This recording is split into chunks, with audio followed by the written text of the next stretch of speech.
Hello, in this video I'm going to show you how to create a WhatsApp backup on the REALME GT7C.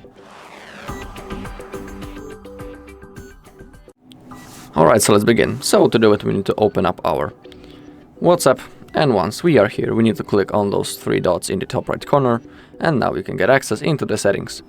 Now we need to find the chats. Now simply scroll down, find chat backup, and let's begin now. Under the Google account, as you can see, we have selected the current Google account that we are using on our phone.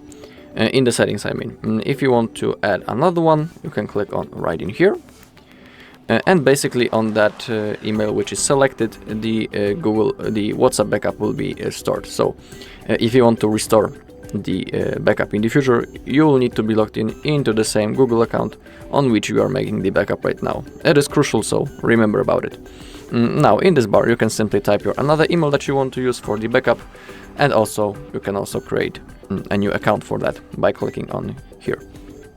Now let's get back.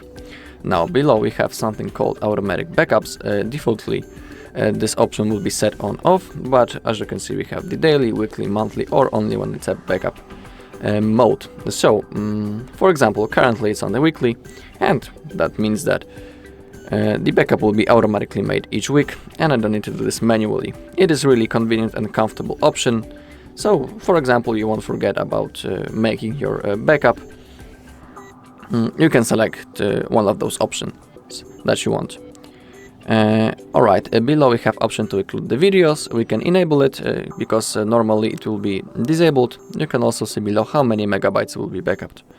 And now on the bottom we have end-to-end encrypted backup.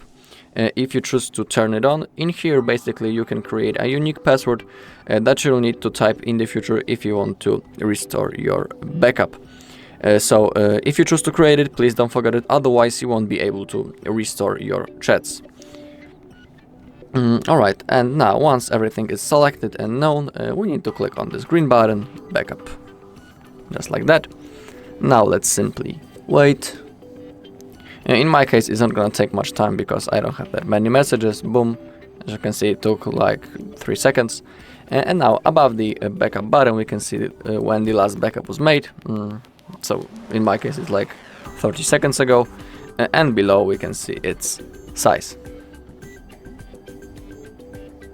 Alright, and that's all in this video. Thank you all for watching. If you found this video helpful, please leave a like, comment and subscribe.